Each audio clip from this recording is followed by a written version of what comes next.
안녕하세요, 김성일입니다. 독자분이 질문을 주셔가지고 한번 같이 얘기 나눠보겠습니다. 작가님의 책을 대부분 구매한 독자입니다. 늘 감사한 마음입니다. 그런데 저는 작가님이 마연굴에서 제시한 3단계 포트폴리오의 2019년 1월부터의 모의 수익률이 궁금합니다. 작가님이 실제 운영 중인 포트폴리오의 구성 종목은 공개를 안 하시니 수익률이 많이 나와도 제가 따라할 수 없는 한계가 있습니다. 저는 2020년 1월부터 작가님 포트와 유사하게 투자 중이지만 연금저축의 경우 누적 4% 미만의 성과가 나오고 있습니다. 연평균이 아니라 3년 이상 총 누적 4%입니다.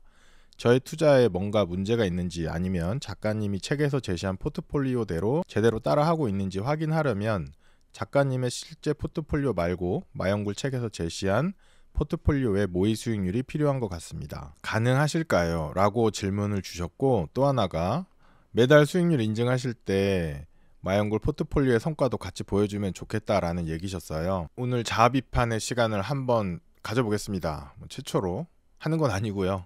제가 종종 이런 질문이 있을 때마다 제 책에 나와 있던 포트폴리오에 대해서 출간 이후에 성과들이 어땠는지 리뷰를 해봤는데 이번에 좀 다각적으로 한번 리뷰를 해볼 거고요. 이 사진은 문화 대혁명 때 있었던 자아 비판 사진이라고 하는데 굉장히 살벌합니다. 제가 어느 정도까지 할 수 있는지 같이 한번 얘기해 볼게요. 제 책에 나와 있던 포트폴리오들 리뷰를 한번 해보고 실제 책 나오고 나서 성과가 어땠는지 한번 냉정하게 따져보도록 하겠습니다. 이 책은 마법의 투자 시나리오라는 책인데 2022년 11월에 출간이 됐죠.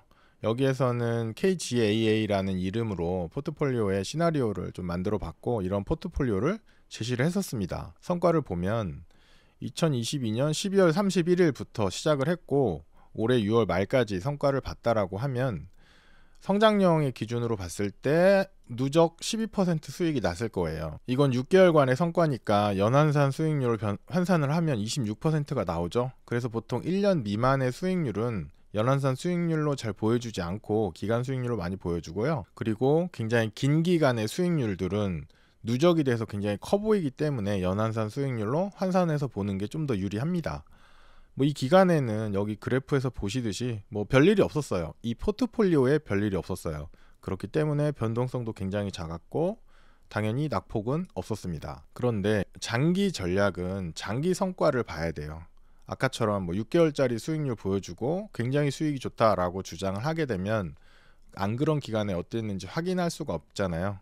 그런 문제들이 있기 때문에 그런 걸 반드시 주의하시길 바라고요. 제가 쓴 책 중에 가장 오래된 게 마법의 돈 굴리기죠. 2017년에 출간을 했고 이 마법의 돈 굴리기에서는 여기 밑에 있는 이런 포트폴리오를 제안을 드렸었어요. 이 포트폴리오는 국내 주식, 해외 주식, 대체 투자로 골드, 국채권, 달러 선물, 현금성 자산 이런 포트폴리오를 했었는데 시간이 많이 지났죠. 그래서 상품 이름들도 몇 개 바뀌었어요. 여기서 제시했던 타이거 S&P 500 선물 같은 경우에는 앞에 미국이 더 붙었더라고요. 아마도 S&P 500에 다양한 상품들이 나오면서 좀 구분을 하려고 한 것 같아요. 그리고 국채로 선정했던 KB스타 국고채 같은 경우에는 일단 KB스타가 대문자로 바뀌었고 국고채 뒤에 3년이라는 구분이 추가됐어요. 왜 그러냐면 제가 이 책을 쓸 당시만 해도 2016년에 책을 썼으니까 이 책을 쓸 당시만 해도 국고채가 거의 없었습니다. 그렇기 때문에 3년물을 많이 사용을 했고 상품도 이렇게 뒤에 연도 구분 없이 나왔었고요. 이 이후에 다양한 기간에 다양한 만기를 가지고 있는 국채들이 ETF로 상장이 되면서 3년물, 10년물, 최근에 30년물 이런 식으로 다양한 상품들이 나왔죠. 그렇기 때문에 이런 상품명 변경이 있었다. 그리고 코세프 달러 선물 같은 경우에는 미국이 더 들어갔어요. 그래서 미국 달러 선물로 상품명이 변경이 됐더라고요. 이 당시에만 해도 환노출 미국채 같은 상품이 없었어요. 그리고 S&P 500 같은 경우에도 전부 다 해지형이었어요. 환노출 상품이 아예 없었습니다. 그렇기 때문에 그때 시중에 판매 중인 ETF 중에서 선별을 해서 포트폴리오를 꾸렸죠. 과연 이 성과는 어땠을지 한번 볼게요. 2017년 초부터 해서 성과를 보면 굉장히 우상향한 걸로 보여요. 그쵸? 수익률로 보면 공격형 같은 경우가 44% 누적 수익을 보였고 연환산으로 하면 5.9% 정도의 수익이었어요. 엄청 좋다라고는 할 수는 없지만 그렇게 나쁘지 않은 것 같아요. 변동성 8% 한 자릿수죠. 최대 낙폭 12%. 이때 난 거죠. 2022년에 2018년 하락장 먹었고 2020년 코로나 때 빠졌었고요. 그리고 작년에 가장 많이 하락했었죠. 그렇지만 다시 이렇게 쭉 반등을 해서 최종적으로는 5.9%의 수익이 났었을 것이다 라고 할 수 있습니다. 연단위 성과를 보면 17년에 좋았고 18년에 하락했고 19, 20, 21년에는 괜찮았고요. 작년에 하락이 좀 많이 됐었고요. 올해 꽤 많이 반등을 했습니다. 수익률에는 두 가지가 있는데 시간 가중 수익률이라는 게 있어요. 이건 뭐냐면 내가 투자를 시작한 시점 이후로 입금 출금을 하지 않고 가만히 놔뒀다라는 가정이에요. 이렇게 했을 때 그 전략 혹은 포트폴리오의 성과를 정확히 추정을 할 수가 있어요. 기본적으로 전략의 수익률이나 포트폴리오의 성과를 측정할 때는 시간 가중 수익률로 성과를 측정하는 게 기본이고요. 일단 여기에 사람들마다 똑같은 포트폴리오 혹은 전략이라고 해도 투자 시점에 따라서 성과가 달라져요. 왜냐하면 내가 언제 시작했느냐에 따라서 성과가 다르게 느껴지죠. 여기를 보시면 0.5년 즉 올해 초에 시작하신 분들은 8%의 수익률이 났을 거예요. 그렇기 때문에 6개월 만에 8% 괜찮다라고 생각하실 수 있고요. 그리고 1년 되신 분들은 7%. 물론 6개월 된 사람들이 더 성과가 좋죠. 왜냐하면 1년 전에 하락장이 있었기 때문에 이런 모습을 보였을 거고, 제일 마음에 안 드시는 분들이 2년 되신 분들 0.3%입니다. 누적 0.3%. 그러니까 자산 배분했는데 수익이 안 나네 혹은 손실 나네 라고 생각하실 수 있을 거예요. 2년 전이 언제냐면 한국 주식 시장이 2년 전부터 하락하기 시작했거든요. 그리고 미국 같은 경우에는 1년 반 전부터 하락 시작했죠. 여기서 기간이 길어질수록 수익률이 굉장히 누적되는 걸 아실 수 있을 거예요. 6년 이상 했으면 30%, 40%대 수익이 났을 거예요. 근데 이렇게 수익률을 계산해 놓으면 연환산이 아니기 때문에 정확하게 비교가 어려워요. 그렇기 때문에 항상 연환산으로 계산하는 습관을 가져야 되고요. 왼쪽에 있는 이렇게 30-40%의 수익률을 연환산 해보면 5.8%, 5년 되신 분이 6.1%, 4년 되신 분은 연 6.3%의 성과를 가졌을 것이다 라는 걸 알 수 있고, 2년 된 분들이 가장 성과가 안 좋습니다. 그렇죠? 0.2% 이러니까 2년 전에 자산 배분 투자를 시작하신 분들은 자산 배분 의미가 없다 이렇게 얘기하실 수 있는 거죠. 여기서 한 가지 더 체크를 해봐야 되는 게 뭐냐면, 많은 분들이 이 시간 가중 수익률을 계산하지 않아요. 왜냐하면 증권 앱에서 보통 보여주는 게 금액 가중 수익률이에요. 금액 가중 수익률은 당신이 현재까지 1,000만 원을 넣었고 현재 잔고가 1,100만 원이다. 이러면 100만 원이 수익이 난 거잖아요. 누구나 바로 인식이 되죠.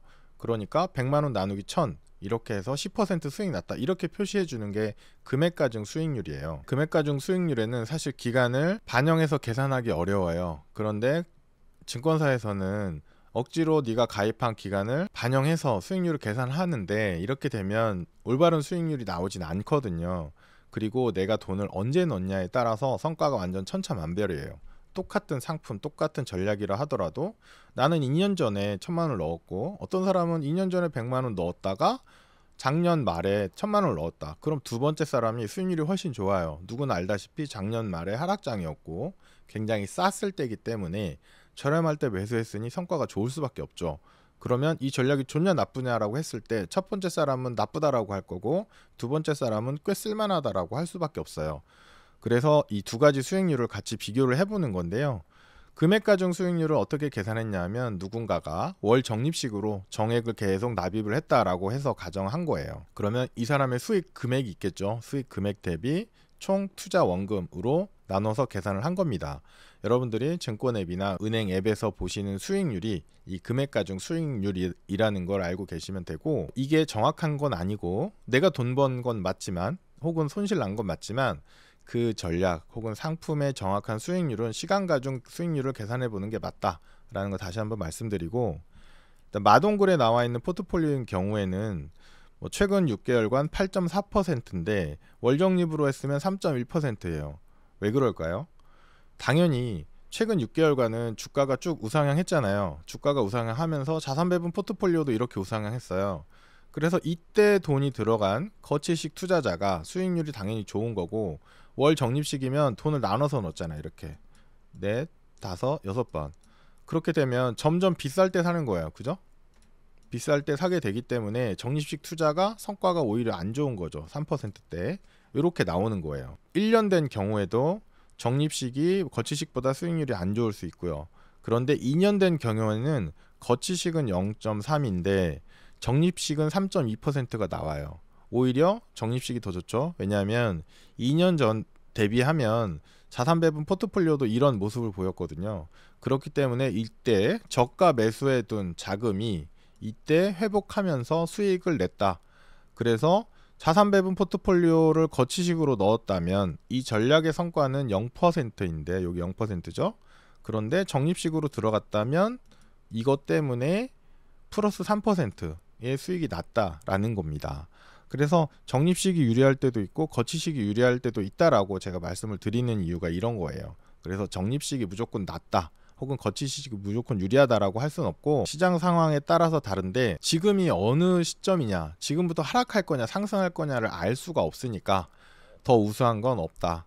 돈이 생기면 투자를 하자, 이런 식으로 말씀을 드리는 거예요. 뭐 3년 차 되시는 분들은 적립식은 4.7%, 거치식은 16%, 이런 식으로 수익률이 서로 다르게 보이는 거죠. 똑같은 전략에 대한 것이라도. 마동굴 공개 이후의 성과를 보면 이 파란색 선이 거치식이에요. 즉 전략의 수익률이라고 보시면 됩니다.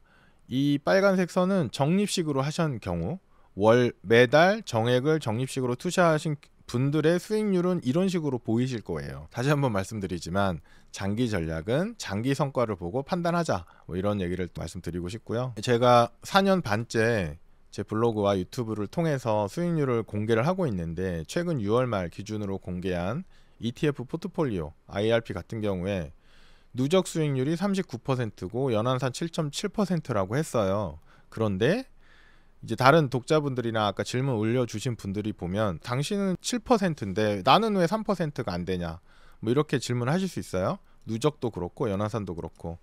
여기 오른쪽에 보시는 게 제가 이제 공개할 때 같이 보여드렸던 건데 이 증권사의 수익률은 어떻게 계산하냐면 총 납입원금 1,900만 원이고 현재 잔고 2,200만 원, 그 차액이 300만 원이에요. 그래서 이 수익금을 이 납입원금으로 그냥 나눠버리는 거예요. 그런데 실제로 이 1,900만 원은 제가 한 번에 넣은 게 아니고 매년 세액공제를 위해서 매년 이렇게 납입을 한 거잖아요. 4번에 걸쳐서 납입을 했고 어떤 때는 400만 원, 어떤 때는 300만 원을 납입을 했어요. 그 합이기 때문에 여기서 말하는 이 16% 혹은 3%라는 수익률은 금액가중 수익률이다. 다시 한번 말씀을 드리는 거고, 여기는 그런 표현이 없잖아요. 금액가중이냐 뭐 시간가중이냐 이런 표현이 없으니까 헷갈릴 수 있는데 제가 계산하는 수익률인 7.7%는 시간가중으로 계산한 거다. 중간에 입출금이 없다라는 가정하에 계산한 거다. 금액가중은 이것보다 나쁘게 나올 수 있다. 그리고 오히려 좋게 나올 수도 있어요. 시간에 따라서 앞에서 보여드렸죠. 이번에는 마영굴의 포트폴리오를 보겠습니다. 마동굴이 17년에 나왔고 마영굴이 2년 후인 19년에 나왔어요. 그래서 포트폴리오에 조금 변화가 있었어요. 여러 가지 이유 때문이긴 한데 일단 한국 주식 대신에 여기선 신흥국 ETF를 넣었어요. 몇 가지 이유가 있는데 첫 번째로는 한국 주식 ETF 같은 경우에는 일반 계좌에서 할 때는 비과세인데 연금 계좌에서 하면 연금소득세를 납부를 해야 돼요. 이거 좀 불합리하지 않나 라는 생각이 들어서 신흥국으로 했던 게 하나 있고요. 그리고 한국에만 투자를 하게 되면 신흥국 전체의 성과가 아니라 한국의 성과만 들어가기 때문에 로컬 리스크가 더 있다라는 두 가지 판단 때문에 신흥국 ETF를 넣었어요. 뭐 저도 당연히 그때는 신흥국 ETF로 운영을 했었고, 그리고 이때는 국고채 ETF를 10년물을 넣었어요. 그리고 미국 달러 대신에 미국채 10년 선물 환 노출 상품이죠. 이런 상품들이 새로 나와서 굉장히 반가운 마음에 이렇게 포트폴리오를 변경을 했었습니다. 성과는 어땠을지 한번 보면 누적 수익률은 18%, 연한산으로 3.9% 정도 성과가 나왔어요. 변동성 뭐 10%, 최대 낙폭 19%, 작년에 이렇게 하락을 한 거죠. 그런데 마돈굴은 이렇게 회복을 했는데 얘는 아직 회복을 못했어요. 반밖에. 그래서 성과가 더 나쁘게 나온 것으로 보이고요. 연한산 수익률을 보시면 19년, 20년, 21년은 괜찮았는데 22년에 마이너스 16%. 왜 이렇게 마이너스가 났느냐? 앞에서 포트폴리오를 보시면 마돈굴은 국고채가 3년물이었어요. 그리고 근데 여기서는 10년물로 바뀌었잖아요. 더 장기물로 바뀐 거예요. 그러니까 22년 하락기 때, 국채 하락기 때 더 많이 빠졌고 두 번째로는 마돈굴에서는 달러만 가지고 있었는데 마영굴에서는 미국채 환노출을 가지고 있었어요. 그러니까 국채가 하락한 만큼 얘도 하락을 했겠죠. 그런 부분이 있기 때문에 하락폭이 더 컸다. 이렇게 분석이 되고 그 덕분에 작년의 하락폭이 마돈굴에 비해서 훨씬 컸다. 이렇게 알 수 있습니다. 시간 가중 수익률을 계산을 해보면 자 마영굴을 내가 했다. 그런데 6개월이 되신 분들은 6% 정도 수익이 나셨을 거예요. 1년 된 분들은 3%, 2년 된 분들이 좀 마음이 안 좋죠. 네, 마이너스 9% 이상 손실이 났기 때문에 마영고를 했는데 나 마이너스 났다. 충분히 가능합니다. 2년 되신 분들. 그 이상 되신 분들은 이렇게 수익이 났어요. 연환산 수익률로 계산을 해보면 뭐 3, 2, 2.6 2년 되신 분들이 제일 안 좋아요. 연환산으로도 마이너스 5% 정도 손실이 난 거죠. 1년 혹은 뭐 6개월 되신 분들은 괜찮았어요. 마영굴 포트폴리오가 나쁘지 않았는데 2년 정도 되신 분들이 마돈굴도 그렇고 마영굴도 그렇고 별로 안 좋았다 라고 알 수 있습니다. 많은 분들이 좀 더 와닿는 성과는 아마 금액가중 수익률일 것입니다. 이것은 이제 월정립식으로 정액으로 했다라고 가정해서 수익률 계산한 건데 아까 보셨던 시간가중 수익률은 2년차 되신 분들 2년 정도 되신 분들만 마이너스였는데 금액가중 수익률을 보면 2년에서 3년 되신 분들이 다 마이너스예요. 안정형은 더 마이너스가 많죠. 안정형이 왜 더 마이너스가 많은지는 뒤에 가서 한 번 더 설명을 드릴게요. 그래서 질문하신 분처럼 자기 3년 됐는데 수익이 별로 안 난다라고 하시는 게 사실 맞습니다. 여기서도 그렇게 나오죠. 그분이 언제 어떻게 입금을 했고 입금한 금액이 얼마냐에 따라서 요 수치들은 다 바뀔 거예요. 이거는 월정립식 기준이기 때문에 뭐 연애 한 번 했거나 분기에 한 번 했다라고 하면 내가 돈을 넣은 시점이 굉장히 저렴할 때 쌀 때냐에 따라서 이 수익이 플러스가 날 수도 있고 혹은 마이너스가 날 수도 있겠죠. 아까 그 질문하신 분은 3년 누적 4% 정도밖에 안 났다고 했거든요. 그런데 금액가중으로 했으면 뭐 오히려 마이너스인 모습을 보실 수 있을 거고 그게 아니면 뭐 중립형 정도 했다면 3% 정도 수익이 났을 수 있어요. 투자를 어떻게 했는지는 알 수 없지만 대략적으로 그 정도 체감을 하고 계신다는 거에 대해서는 공감이 됩니다. 마영굴에 있는 연금저축 펀드를 투자 기간에 따라 보면 거치식으로 하신 분들은 이 빨간 선이랑 비슷한 성과가 났을 거라고 느끼실 거고 적립식으로 하신 분들은 여기 이렇게 난 마이너스인데 라고 하시는 분들이 있을 거예요. 그런데 이런 거는 투자 기간이 길어질수록 많이 회복이 되고 단기적으로 수익이 많이 났다고 좋아하거나 혹은 이렇게 2, 3년 됐는데 마이너스 났다고 싫어할 수 있는데 장기적으로 보면 평균 수익률로 수렴하게 되어 있습니다. 다시 한번 강조하죠. 장기 전략은 장기 성과를 보고 판단해야 된다. 이런 말씀을 다시 드리고 그 성과를 보기 전에 지쳐 나가 떨어지는 경우가 굉장히 많습니다. 그래서 안타깝다는 생각도 들고 그렇기 때문에 공부를 좀 하고 들어가야 된다라는 생각도 좀 많이 들어요. 아까 마영굴의 성과가 생각보다 안 좋고 안정형이 공격형보다 더 성과가 안 좋다. 특히 2년, 3년, 4년 정도 되신 분들은 왜 그런지를 몇 가지 이유를 분석을 해보면 이런 게 있습니다. 먼저 시간가중 수익률과 금액가중 수익률에 대한 착시 현상이 있어요. 그렇기 때문에 보통의 적립식으로 하거나 매년 넣거나 뭐 수시로 넣으신 분들은 금액가중 수익률을 보면서 뭐 이게 되게 좋다 혹은 되게 나쁘다라고 판단할 수 있습니다. 그리고 두 번째는 적립식이 거치식보다 안 좋은 그런 타이밍이 있어요. 그런 타이밍에 걸리면 난 왜 적립식으로 꾸준히 납입했는데 수익이 오히려 안 좋지? 라고 생각하실 수 있어요. 그리고 세 번째는 이제 포트폴리오 업그레이드에 대한 필요성을 알 수 있습니다. 왜냐하면 상품 라인업이 새로 나와요. 그렇게 되면 저 같은 경우에는 포트폴리오를 계속 업그레이드를 합니다. 왜냐하면 저도 똑같이 투자를 하고 있잖아요. 그렇기 때문에 늘 공부하고 분석하고 업그레이드를 하는데 특히 환노출 상품 같은 게 나왔어요. 많이 나왔죠. 미국 S&P 500 같은 경우에도 마연구를 쓸 때까지만 해도 환노출 상품이 없었어요. 그냥 해치 상품밖에 없었습니다. 하지만 그 이후에 환노출 상품이 나오면서 저는 원래 달러를 편입하는 걸 좋아를 하잖아요. 그래서 마돈굴에서는 어쩔 수 없이 달러 선물 ETF를 넣었던 거고 마연굴에서는 환노출 10년물이 나오면서 그걸 가지고 달러 투자를 겸했죠. 그런데 그 이후에 S&P 500이라든지 골드 같은 상품들도 환노출 상품들이 나왔어요. 그렇게 되면 달러 투자를 더 폭넓게 할 수 있는 기회가 생기는 거거든요. 그런 식으로 해서 저 같은 경우에는 포트폴리오를 업그레이드를 계속 해왔고 책을 쓸 때마다 그런 내용들을 계속 언급을 드리긴 했어요. 그 중에서도 제가 실제로 직접 돈을 넣어보고 경험한 부분들을 이제 공유 드리려고 노력을 하고 있고, 책을 쓸 때마다 그런 내용을 계속 오픈하고 있습니다. 또 하나가 마연구를 쓰고 나서 제가 직접 신흥국 ETF를 오랫동안 갖고 있었는데 한계를 많이 느꼈어요. 첫 번째로는 비용이 굉장히 높아요. 보수 자체도 0.5% 정도 되잖아요. 그런데 실제로 한국 ETF나 최근에 나오는 이제 중국 ETF, 뭐 인도, 기타 다양한 나라의 ETF들을 보면 보수가 굉장히 싸요. 그렇기 때문에 비용이 되게 높고, 여기 보시면 합성이라고 쓰여 있잖아요. 그리고 코덱스의 것도 선물이라고 쓰여 있어요. 이런 상품들은 실물로 하는 게 아니라, 합성 같은 경우에는 다른 증권사 혹은 금융사, 다른 나라에 있는 그런 회사와 조인해서 만들거나 혹은 다른 방법들로 만들어요. 그렇기 때문에 거기서 비용이 한 번 더 발생하고요. 그리고 해지를 하기 때문에 해지 비용이 또 발생을 합니다. 선물 같은 경우에는 롤오버 비용 같은 것들이 발생을 하기 때문에 이런 합성이나 선물이라는 글자가 없는 상품이 상대적으로 유리합니다. 그런데 이 저효율이 상당히 컸어요. 신흥국 ETF의 실제 성과를 분석을 해보면 이 코덱스 상품이 더 늦게 나왔거든요. 이 코덱스 상품이 출시된 2018년 3월 23일부터 2022년 7월 31일까지 성과를 분석을 해보면 신흥국 같은 경우에는 마이너스 4.6%, 마이너스 3.9%의 성과가 나왔는데, 같은 기간 코스피는 연 3%, 플러스 3% 수익이 나왔어요. 그러면 결과적으로 보면 코스피 대비 7%포인트, 굉장히 높은 수치죠. 더 안 좋은 성과가 나왔다라는 걸 알 수 있어요. 그래서 제가 최근에 포트폴리오를 업그레이드 한 거는 이런 합성 혹은 선물이 들어간 상품들을 가급적 굉장히 지양하고 있어요.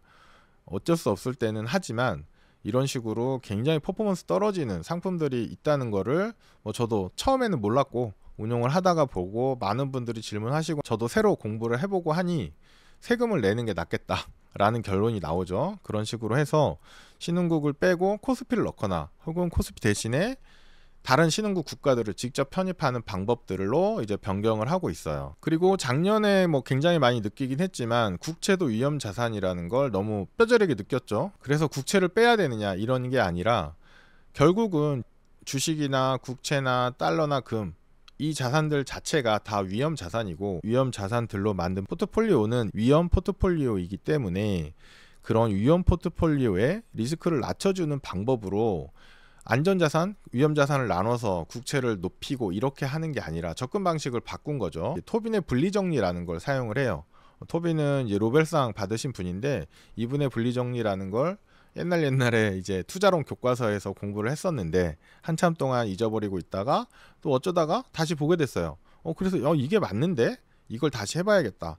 석사 논문을 쓸 때도 이 토빈의 분리정리가 반영돼서 이제 포트폴리오를 꾸렸었는데 까마득히 잊고 있었어요. 까마득히 잊고 있다가 2022년에 이걸 다시 공부를 해서 이 방법으로 바꿔야겠다고 했고, 그 내용을 이제 마법의 투자 시나리오를 2022년 가을에 내면서 토빈의 분리정리를 반영하는 방법을 거기에 소개를 했죠. 이런 식으로 투자 전략 자체도 계속 업그레이드를 하고 공부하면서 개선해 나가고 있습니다. 몇 가지 포트 개선 아이디어들을 아까 말씀을 드렸는데 다시 한번 정리를 해보면, 토빈의 분리정리를 도입을 합니다.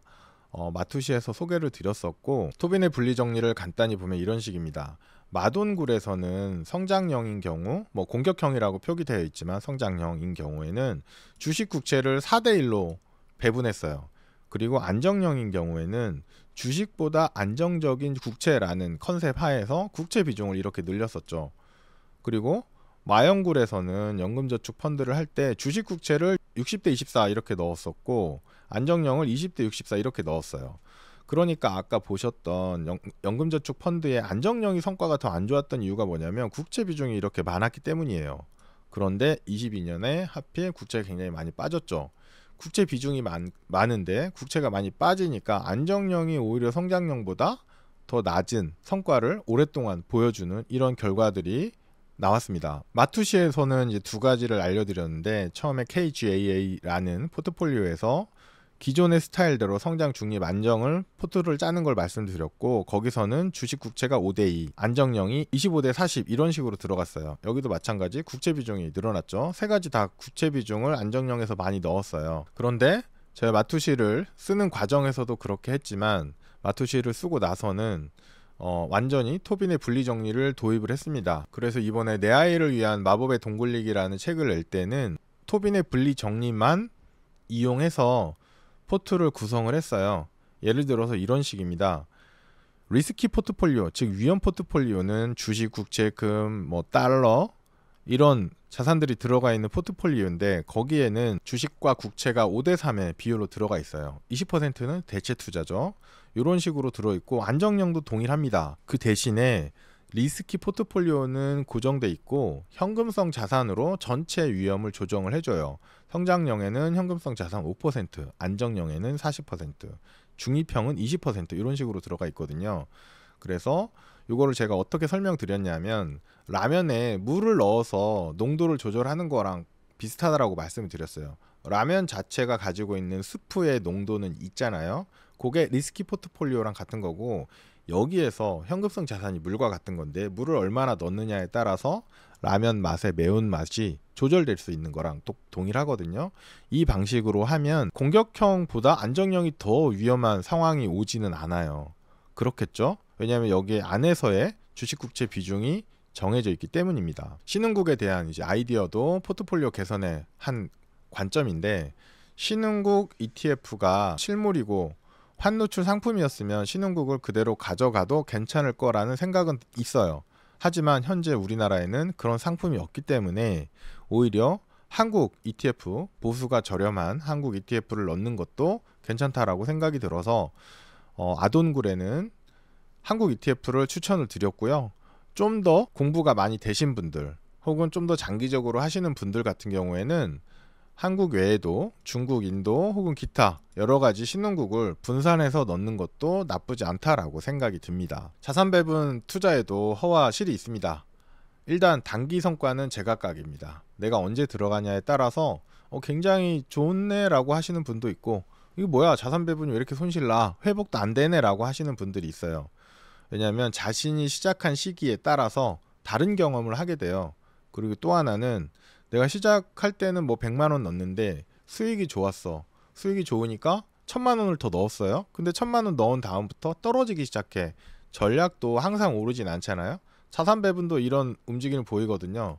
근데 이때 100만 원 넣어서 수익 좋네 라고 하고 이쯤에서 1000만 원을 넣는 거예요. 그럼 여기다 더 묻어서 가야겠다라고 했는데 내가 돈 넣은 다음에 이만큼 빠져버리는 거죠. 이만큼 빠지면 뭐야 전체적으로 손해네? 라고 생각하는 거죠. 100만 원은 벌었지만 1000만 원 넣은 거는 손실 났으니까. 그런데 실제 포트폴리오는 이만큼 오른 거거든요. 그런데 이제 금액가 중 수익률로 보면 난 손실 났다. 자산 배분에서 손실 났다. 이렇게 생각할 수가 있는 거죠. 그래서 그런 것들은 알고 계셔야 된다. 그리고 장기적으로 보시면 이렇게 장기 평균에 수렴하게 돼 있다. 이런 관점을 가지시면 좋을 것 같아요.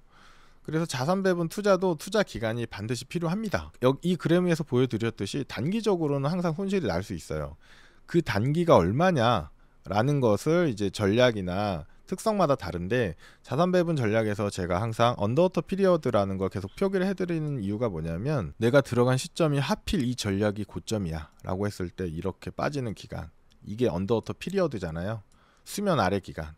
네, 숨이 잘 안 쉬어지는 답답한 기간입니다.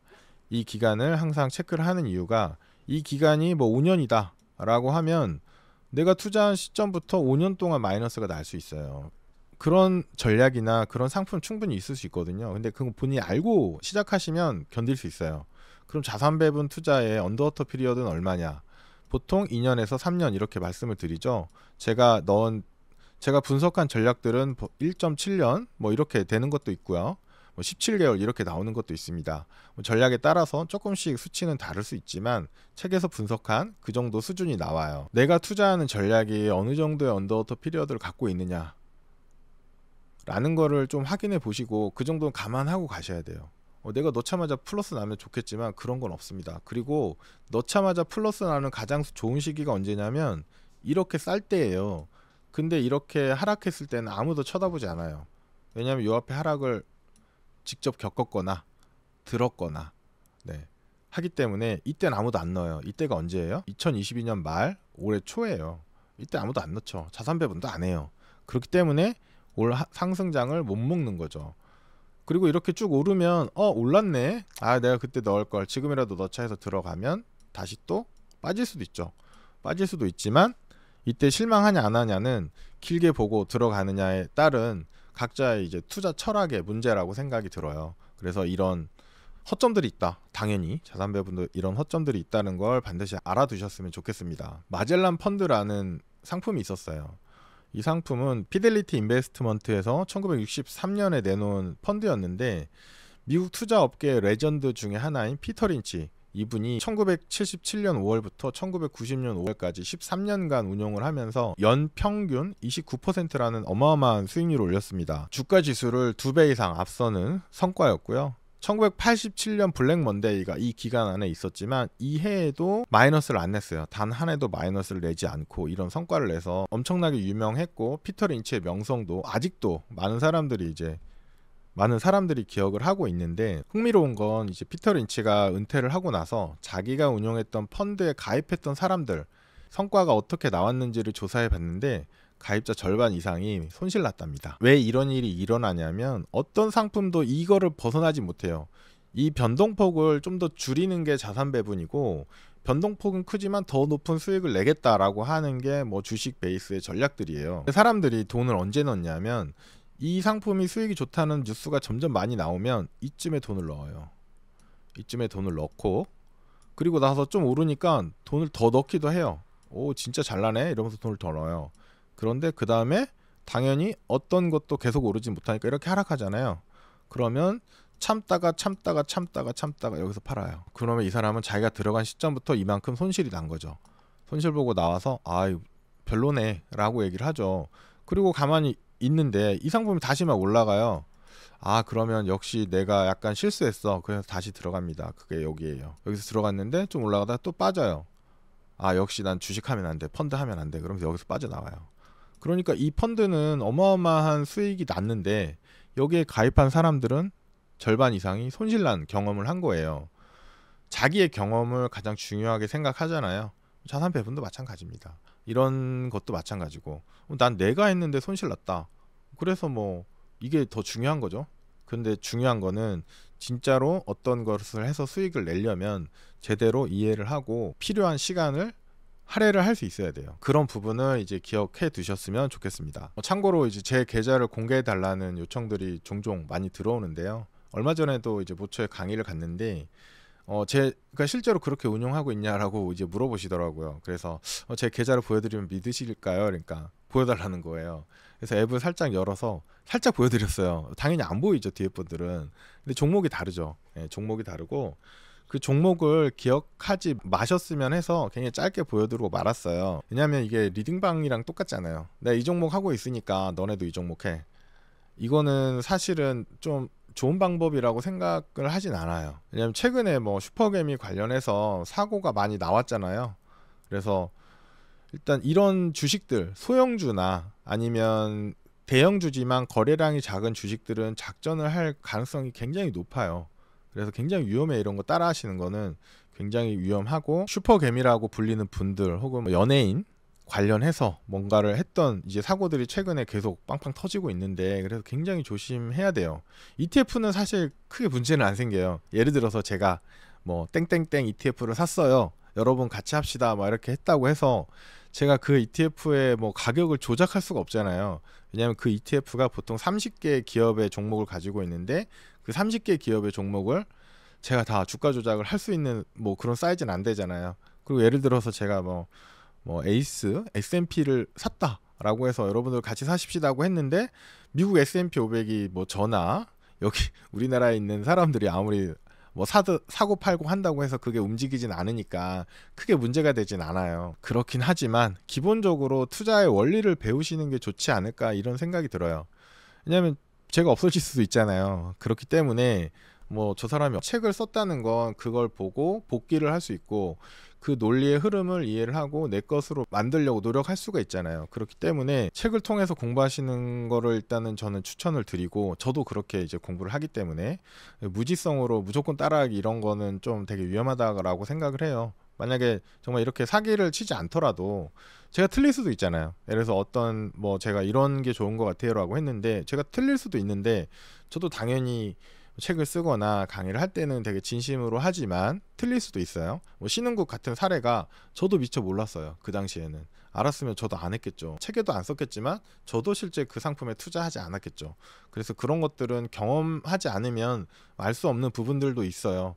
저도 당연히 알고 있고 그래서 늘 겸손하려고 하고, 실제 제 계좌가 겸손해지잖아요. 잘못 선택하면 겸손해지기 때문에 그래서 분산을 하는 거고, 그런 식으로 접근을 하니까 하시고 투자를 하시라고 좀 권해드리고 싶고, 뭐 따라하고 가더라도 최소한의 공부는 좀 했으면 좋겠습니다. 마지막으로 이런 말씀을 좀 드리고 싶어요.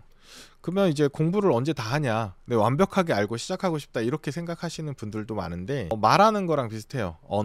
언어 같은 경우에 100% 내가 완벽하게 단어를 다 알고 문법을 다 알고 뭐 철자를 다 알아야 이제 언어를 하는 건 아니잖아요. 기본적인 생존을 위해서 발음이 안 좋아도 말을 해야지 살 수 있는 거잖아요. 그렇기 때문에 투자도 전 비슷하다고 생각을 하거든요. 투자나 금융 공부를 아예 안 하면 안 돼요. 어차피 이미 그런 세상 속에서 살고 있잖아요. 모른 척 한다고 모를 수가 없는 거예요. 월급을 받는 것도 금융행위이고, 그 월급 받은 걸 은행에 넣거나 혹은 이자가 높은 저축은행을 찾거나 혹은 투자 상품에 넣는 그 모든 행위들이 금융 투자와 관련된 행위들이기 때문에 이미 하고 계시다는 걸 이제 받아들이고 조금 더 긍정적이고 적극적으로 공부를 하는 게 좋다라고 생각을 하고 있고, 또 하나는 이제 어린이들이 이제 자전거를 배울 때를 보면 자전거에 대해서 완벽히 알고 하는 거 아니잖아요. 핸들을 잡는 법, 브레이크 잡는 법, 페달만 좀 밟을 수 있으면 이렇게 보조 바퀴를 하더라도 자전거를 타잖아요. 타면서 넘어지기도 하고, 그러면서 또 균형 잡는 법을 배우고, 이 바닥의 상태에 따라서 브레이크를 언제 잡아야 되는 이런 것도 경험적으로 배우기도 하잖아요. 그렇기 때문에 투자도 책으로 다 배울 수가 없어요. 자기가 직접 돈을 넣고 수익도 나보고 손실도 나봐야지만 배우는 경험들이 있기 때문에 그런 게 있다라는 거를 이제 좀 아시고, 완벽하지 않더라도 조금씩 해보시고, 그래서 소액으로 먼저 시작해 보는 게 굉장히 좋다고 생각해요. 100만원 200만원 가지고 해야 손실이 나더라도 크게 부담되지 않고 감당할 수 있거든요. 그런 식으로 투자를 계속 해 나가시면서 언젠가는 은퇴를 하게 되고, 은퇴를 하고 3, 40년은 직업이 없이 살게 되거든요. 그러면 그때는 모은 돈 가지고 굴리면서 살아야 되기 때문에 그때는 원하든 원치 않든 전업 투자자가 될 수밖에 없잖아요.